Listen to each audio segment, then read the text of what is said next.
umaga. Maraming salamat, MJ. Alamin naman natin kung paano gumawa ng fruitcake na hindi binibake, ha? Naku, mga nanay, tumito kayo dito, Tita Winnie.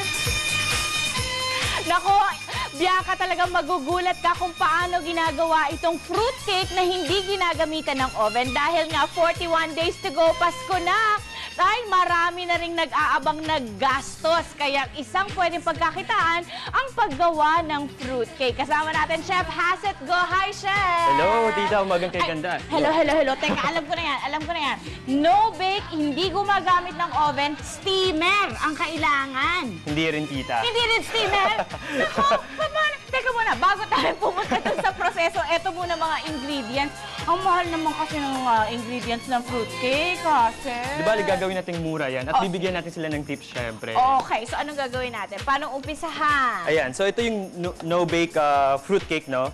So, kailangan lang po natin, of course, yung stove natin at i-heat lang po natin yung fresh milk or evaporated milk. At haluan po natin to about 1/3 cup of fresh orange juice.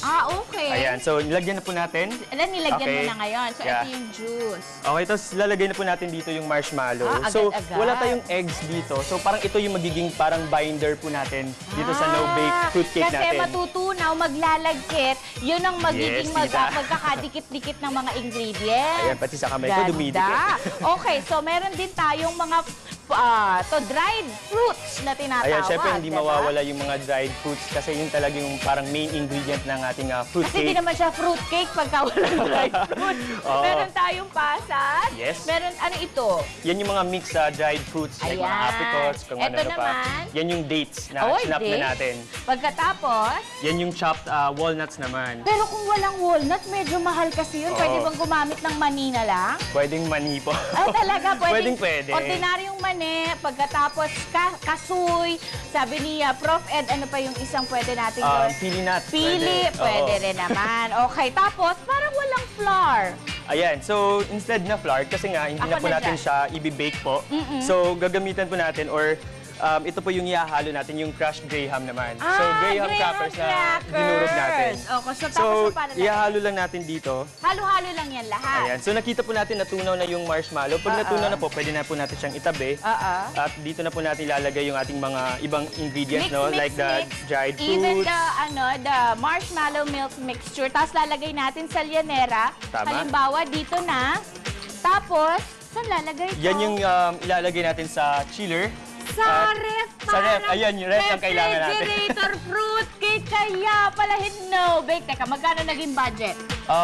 Nasa 250 lang. 250. Tapos yung yield niya kasi mga dalawang pan. So pwede mo siyang ibenta like 300 to 350. At least, meron ka ng 50 hanggang 100 pesos na kita dito, ha? Naku, maraming salamat sa iyo, Hassett. So sige, gagawan pa tayo ni Hassett ng marami pang no-bake fruitcake. Samantala, naku, baka nakakakuha na po kayo ng inyong 13-month pay at iba pang mga Christmas bonuses.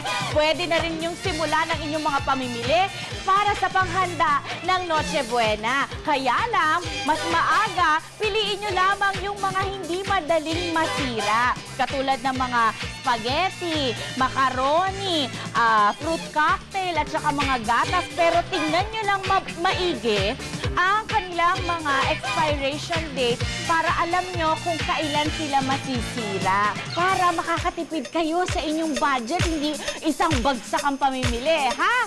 Ayan!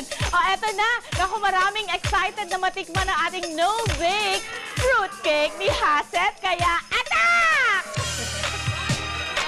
Punto por punto ni Katunying sa pagbabalik na Umagang Kay Ganda. O, ayan na.